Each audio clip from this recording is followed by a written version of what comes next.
Dance, Grandpa, dance.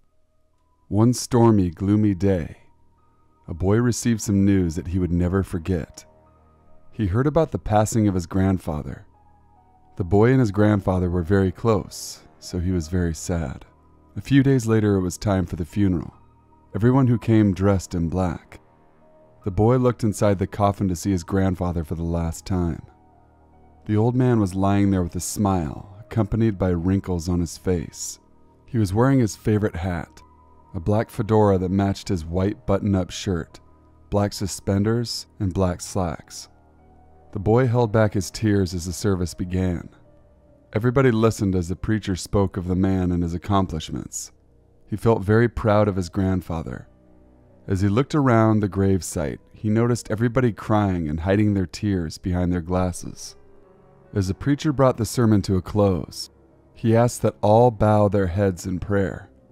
The boy lowered his head as the prayer began.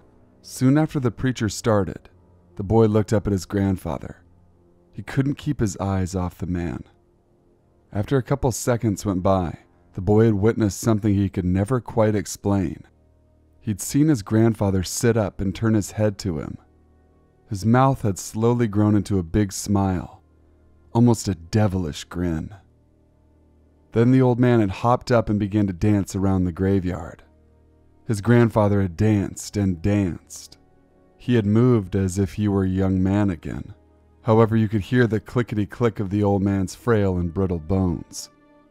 The old man made his way over to his wife, the now widowed grandmother of the little boy, and whispered into her ear. As he spoke, a smile rose upon her face. The old man then gave her a kiss on the cheek and began to dance his way back inside his coffin.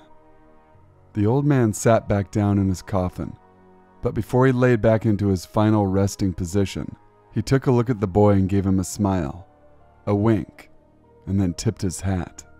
Right after the preacher said amen, the boy rubbed his eyes, not knowing if what he'd seen was real or if it was just his imagination. The boy then watched everyone say their final goodbyes as he and his family got ready to head back home. When they arrived home, the boy decided to call it an early night due to the sad occasion and busy day.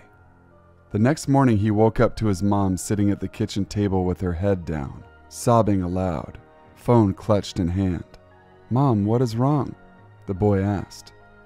"It's your grandma. She's dead. Your father went over to her house to check on her this morning, to see how she was doing. He found her hanging from her chandelier in the foyer, and in her pocket a note that read, 'I did it, just like you asked. Now we will be together again.'"